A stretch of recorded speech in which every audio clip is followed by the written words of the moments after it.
even commit to making any of these transcripts, or have had a track history of not making these transcripts public either. So we know what's happening here.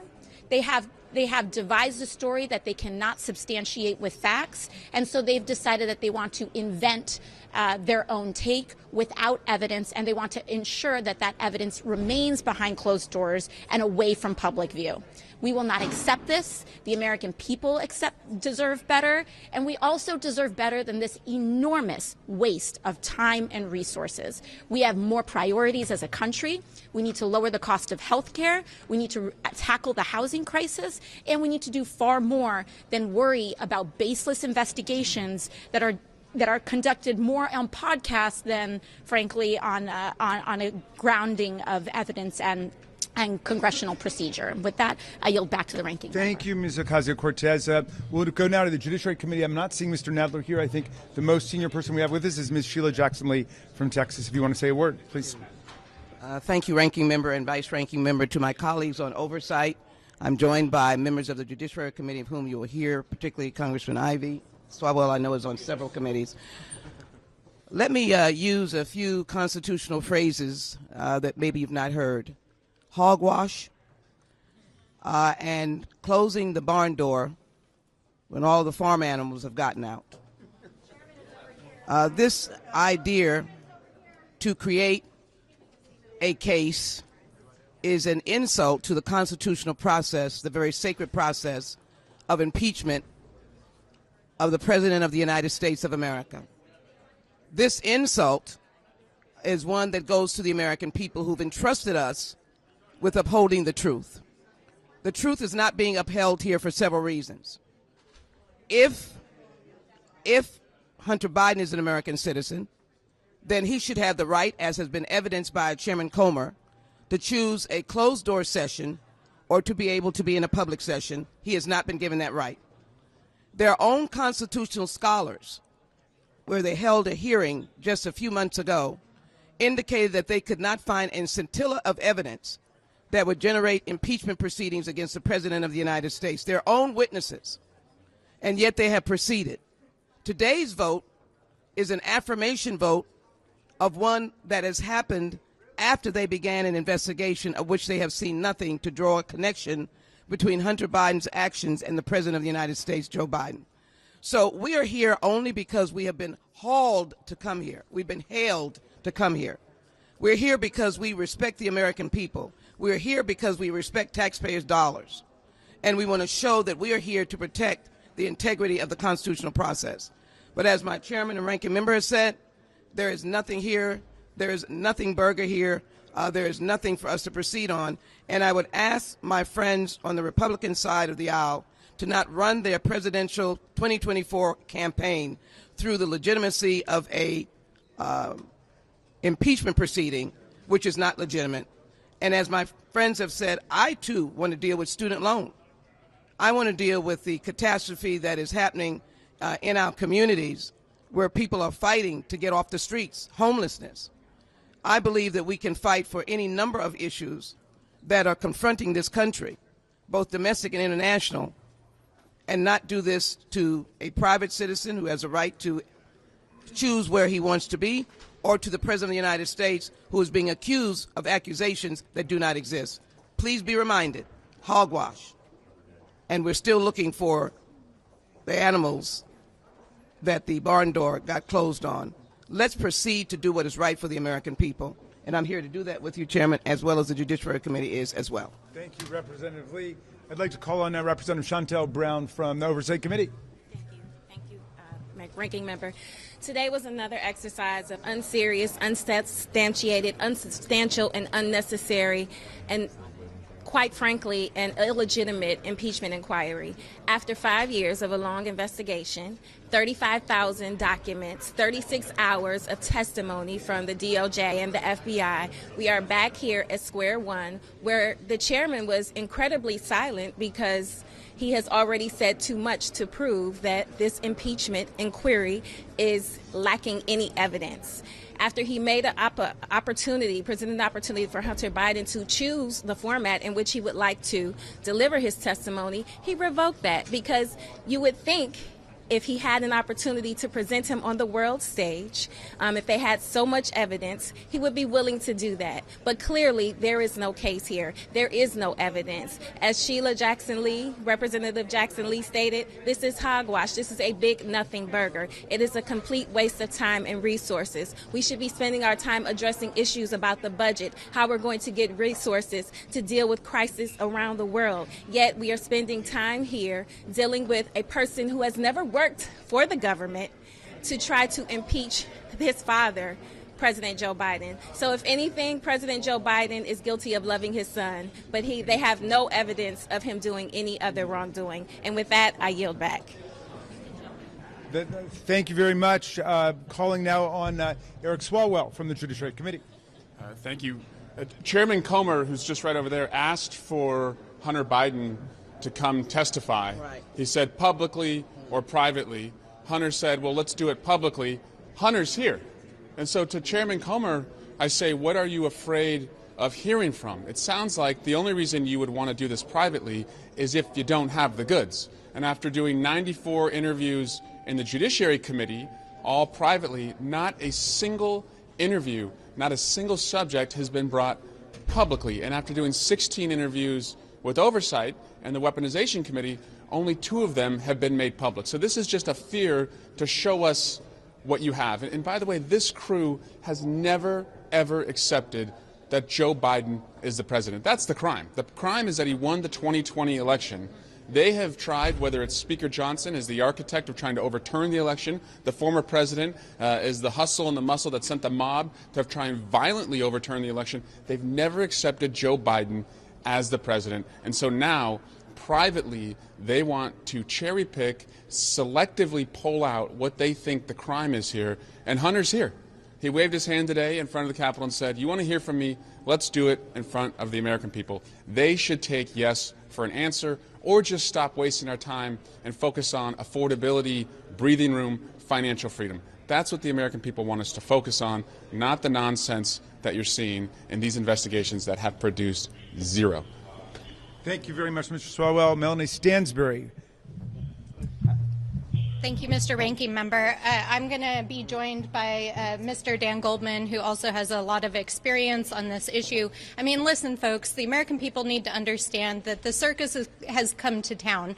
You just saw the circus ride through here after they couldn't get Hunter Biden to appear in a closed-door deposition because he wants to address the American people under oath and address what is actually going on. Now, for the last several months, the Republicans have dug endlessly into the records, into the financial statements of the president and his son, and they haven't found anything to actually show any wrongdoing by the president. There is no evidence that is impeachable and rises to the level that requires some sort of constitutional action. This is about doing Donald Trump's bidding. This is about addressing Donald Trump's own grievances around his own 2 impeachments. This is about Donald Trump trying to distract from his 91 criminal charges that have been levered against him in 4 different cases in different states and jurisdictions. And this is about Donald Trump trying to win the 2024 election. So let's be clear-eyed about what this circus is actually about. And with that, I'm going to turn to Mr. Goldman. Thank you. I stand here very confused. Later today, we are going to take a vote on opening a formal impeachment inquiry because, as the Republicans say, they need more evidence. Hunter Biden is here today, the central witness in this entire investigation, ready to give evidence to the Republicans, and they've refused to accept it. If you need more evidence and that warrants an impeachment inquiry, why do you not accept the testimony and the evidence that would be provided by their central witness? And the only answer is very clear from what has happened over the course of these 12 months. They don't actually want the evidence because the evidence completely debunks their baseless allegations. And they do not want the American people to see that their investigation has turned up nothing. This investigation has been done backwards from the beginning. They have reached conclusions about wrongdoing that Hunter Biden and President Biden have done, and they have spent the last year trying to backfill facts to support those allegations. They have over 100,000 documents. They have taken depositions of more than 10 Biden administration officials. They have bank records. They have IRS records, FBI records. They have National Archives records. The Biden administration has been exceptionally cooperative, even to the point that Chairman Comer himself said he has gotten 100% cooperation. And Hunter Biden stands here today ready to cooperate, ready to testify to the American people so that his words will be directly relayed to the American people and not through the manipulation that we have seen all year from the Republican Party, and they will not accept his testimony. What are they afraid of? Thank you. And now Glenn Ivey from the Judiciary Committee in Maryland. Thank you, Congressman. I just want to point a couple of things out. One is the hypocrisy of this moment is astonishing. They're complaining about Hunter Biden not coming for a deposition, even though he's there at the Capitol ready to give public testimony. But sitting in the room, members who are complaining about this, Congressman Jim Jordan, Congressman Perry, still have outstanding subpoenas from last year that they never complied with, never sent one document, never showed up for a deposition, never offered to give a public hearing. How can they sit there and do that when Hunter Biden's ready to go and, they've never responded? So I'll leave it at that. Very nice. Jasmine Crockett from the Oversight Committee. Thank you so much, Mr. Chairman. There's a couple of themes that come to mind. Number one, and I said, Chairman, look at that. I've already flipped the House, right? I've already flipped the House. No, the ranking member specifically talked about the fact of what is the crime. This is something that I walked into one of our very first hearings saying is, what is the crime? And I kept on with that theme, and ultimately I came up with the only crime that I could find that the president had committed was loving his son. That's the only thing that they have proven. Here it is. We have a sitting president of the United States, and we have House Republicans in leadership that they've found a solution. They just can't quite find the daggone problem. And so what are they doing? They're wasting our time over and over by calling us in. And I can't think of a better way to sum up this year than an empty chair. Because honestly, that's what the Republicans have done for us all year long, is they've given us a lot of emptiness. Whether it was emptying out who the daggone speaker was going to be, or whether it was making sure that the American people don't have what they need. They've given us nothing but emptiness. Right now, what we need is seriousness. And so I also want to say that they have proven that they really are the party of anti-choice, because our chairman has said over and over, you've got the choice. You can come in, or you can come in for a closed deposition, or you can come in and you can do this publicly. As soon as he said, I opt or I choose to come in publicly, they said, never mind. We don't want you to have that choice. You only have one option, which means you have no option except to do what we have told you to do. We deserve better from our elected officials. Right now, if they have something, then they need to bring it up, but they don't. We know what happened with George Santos. It didn't take them very long to go through his records and find out that he was corrupt as all get out, and we kicked him out. So here it is. We've been going through this investigation for some time, and they've come up with absolutely nothing. I think that tells you everything that you need to know about this impeachment inquiry. Thank you. All right, so we got time for some questions, and then we're going to have to break. Yeah. Okay, Yeah. question. Come on in, you guys. Yes. Cherry picking or no cherry picking, leaking or no leaking, unfair or not fair. This is a subpoena. It's something that you have to comply with. When you were served on the January 6th committee, you made the same demands of people who were subpoenaed and then flouted them. You held them in contempt of Congress. How is defending Hunter Biden today not hypocritical? Well, I'm glad you raised that point. The people who were held in contempt during the January 6 hearings, like Steve Bannon, completely blew off the process. He never even gave us the dignity of a reply. He never wrote us a letter, much less did he say he would come down and testify before the whole world. And so Steve Bannon I took it to the floor. He was held in contempt by the House of Representatives for completely rejecting the authority of Congress to subpoena him. A prosecution was brought by the Department of Justice, the U.S. Attorney in Washington, D.C., and I believe he's been convicted and it's on appeal now. So, no? Is it? There were several other people that you held in contempt for the same thing, and no one was ever held in contempt who cooperated with the committee. He tried to raise privilege exceptions, which were clearly not valid. Who did? But Bannon never did. Bannon never appeared before the committee. He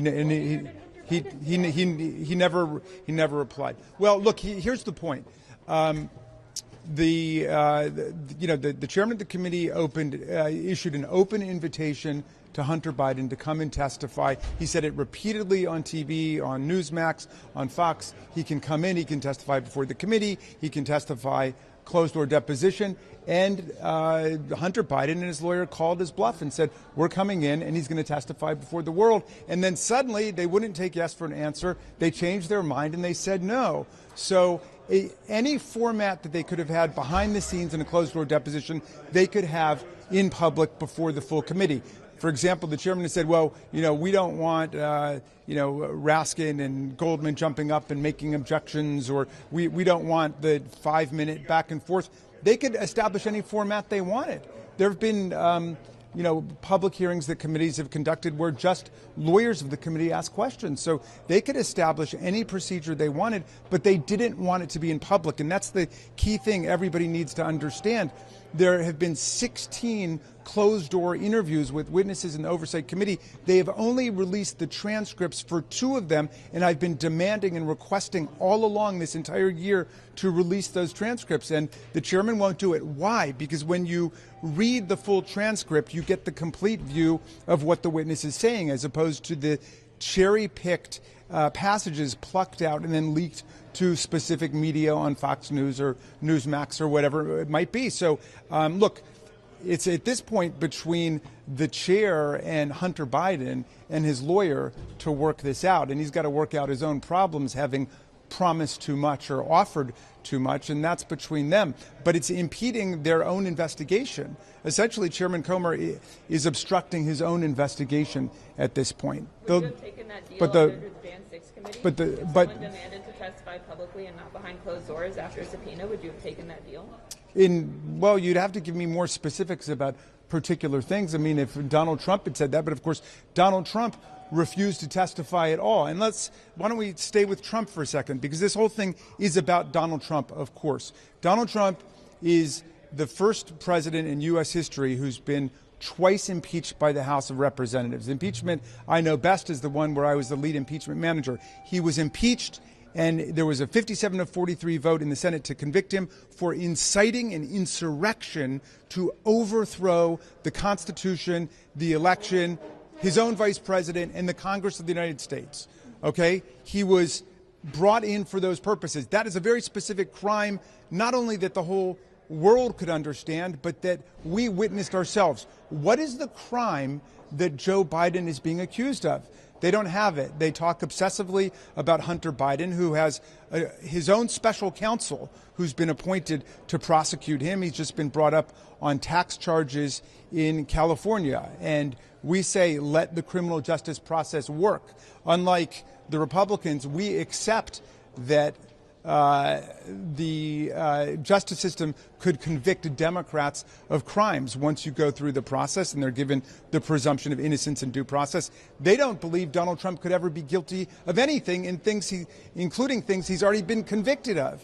In New York, he's been determined in civil court to have sexually assaulted a woman and then defamed her about it. But they don't accept that. They don't accept the fact that he lied about the valuation of his properties in New York in order to defraud various people he was doing business with, although that's been determined by a jury of his peers. Joe Biden has been in public office more than a half century, has a completely unblemished record. But what Donald Trump wants is for there to be some process going against Joe Biden on the prospect that they're going to be running against each other next year. So they want to see that Joe Biden is facing an investigation or facing a trial in the Senate, regardless of what happens to it. It's just like what Donald Trump said during the first impeachment to President Zelensky. We're going to withhold hundreds of millions of dollars you need to defend yourselves against Russia until you say you're investigating Joe Biden. So this is a party that has done whatever it could to drag Joe Biden's name through the mud, and they never accepted his presidency in the first place. They tried to overthrow his presidency on January 6, 2021, and this impeachment is all part of that same process. May I add one point? Yes. May I just, I just want to add the obvious. Joe Biden loves his son, loves his children, his family are loving people.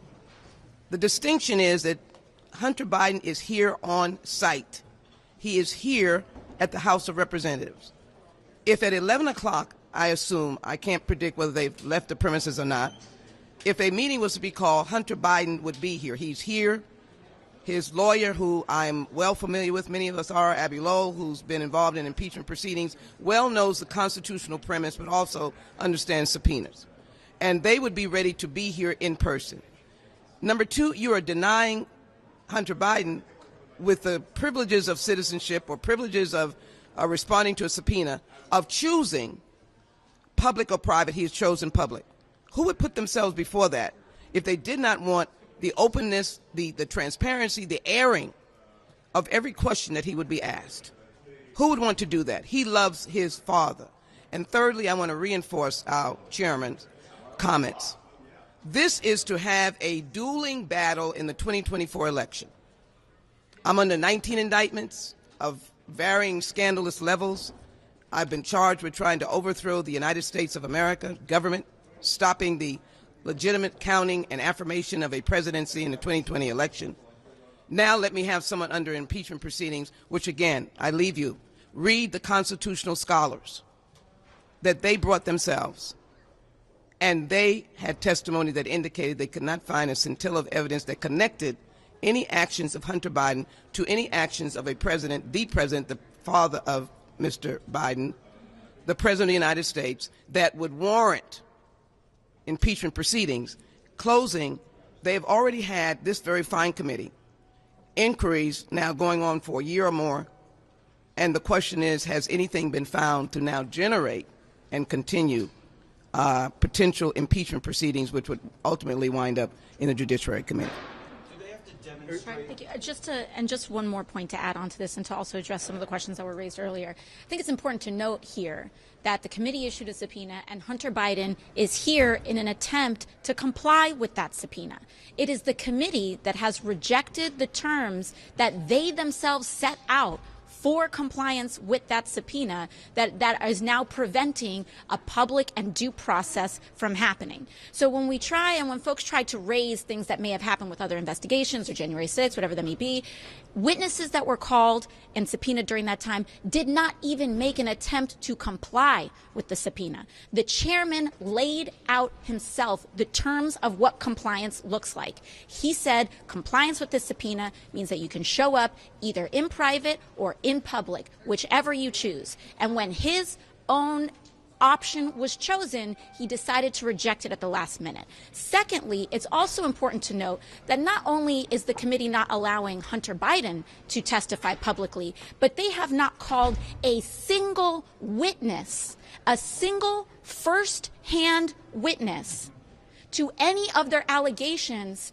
They haven't allowed anybody to testify publicly because they do not have a single witness to any of their alleged allegations. They don't. We have asked virtually every single person that has come to testify for this committee, have you seen, witnessed, participated in a room, anything with first-hand testimony of any of what is being alleged? And every single witness that they have called before us has said no. I haven't seen anything, didn't heard anything, wasn't party to anything. So this is just storytelling at this point. This is a nice story. And to add to the ranking member Raskin's questions, this is not just a whodunit, it's not just a what is it, but it's also a where's the beef. and they don't have any. So this right now is a waste of our time, and we should go back to legislating for the actual benefit of the American people. And with that, I yield back. Great. Ms. Stansbury, I think you've got a closing thought. I just want to add one more thing, which is that sunlight is the best antiseptic. And if we rewind the tape on what the Republicans have been trying to do here for now the last 3 years, we know that Rudy Giuliani in 2020 planted a story in the New York Post. And that is the kernel that began the fishing expedition that this committee behind us is still on today. They have now used all of the powers of Congress to try to unearth evidence using classified documents, financial statements, their investigatory powers, reviewing tens of thousands of documents. And guess what? They still haven't unveiled anything. And when they did it publicly in front of the American people in their fake impeachment hearing, their own witnesses showed up and said there's no evidence. So why do they want to have a closed-door deposition and not actually provide sunlight to the American people? Because their case is built on innuendo and not facts. And that is what is happening here today. All right. I think that will be all. Thank you all for coming to be with us. Yeah.